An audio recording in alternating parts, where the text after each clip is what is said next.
with just, 2 weeks and a day to go until the presidential election of 2020, and all the polls at this very moment showing, I don't want to say utter annihilation for Donald Trump, but they're certainly worse for him in 2020 than they were in 2016, even though he pulled off the electoral victory in 2016. The way the polls are now with the swing states and electoral votes, if it were held today and those poll numbers stood, he's not going to win. So what does a guy like that do, right? Your campaign is hemorrhaging money. Like so bad financially, you've had to pull ads out of most of the swing states that you are now losing and probably can't win the White House back without winning those states, and you can't even advertise there. Well, when you don't have money to advertise, when you don't have money to do good things or talk about things for the voters, what do? You tap the federal treasury because you're the president. And apparently all of that money's just yours to do whatever the hell you want with anyway, right? Or at least that's what Donald Trump thinks it is, because that's how it worked when he was in private industry. It wasn't a publicly traded company. It was a family-owned company. It was a private company. So sure, he's allowed to do whatever he wants with that money as long as what he's doing is legal. But it's not illegal for him to just take the money and spend it on what he wants to. But when you're the president, that money you're tapping into in the Federal Reserve, that's not your personal fund money. That's not your campaign money. Those are our tax dollars. Every time you look at your paycheck and all that money came out, your federal income tax, the president's now using that through a series of different bribery programs, to put it mildly, to convince people to vote for him on November 3rd.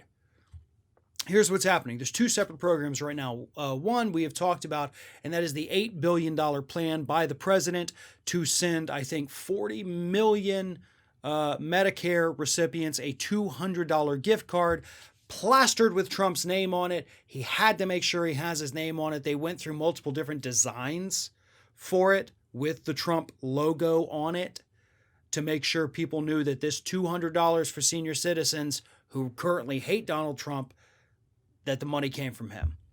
The other one is a less known about program. The White House has in fact approved funding to send boxes of food to needy families in the United States. It's a good move, right? That is something that does need to happen. So yay, good job for doing that.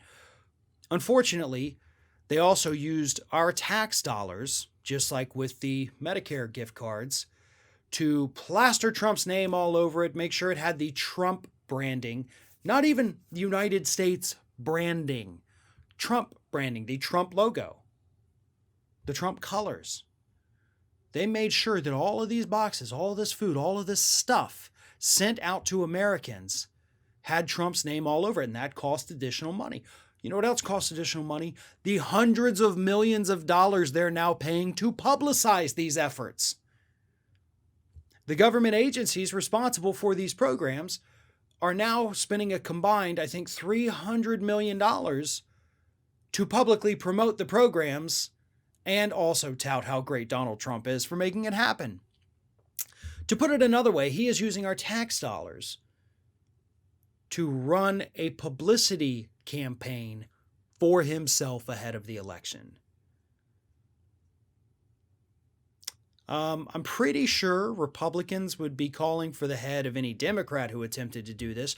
But of course, since it's their own guy, there's going to be a deafening silence from them. But of course, Trump sets the precedent.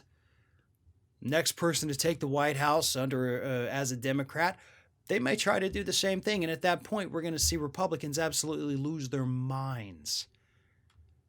We'll cover it either way. It's not okay for either party to do it. But the fact that Republicans are silent tells you everything that you need to know about their alleged cries of big government and government spending and deficits and all that, which, by the way, all that deficit talk that's been absent for 4 years, if Trump loses, you can expect them to go ahead and start picking back that up pretty quick.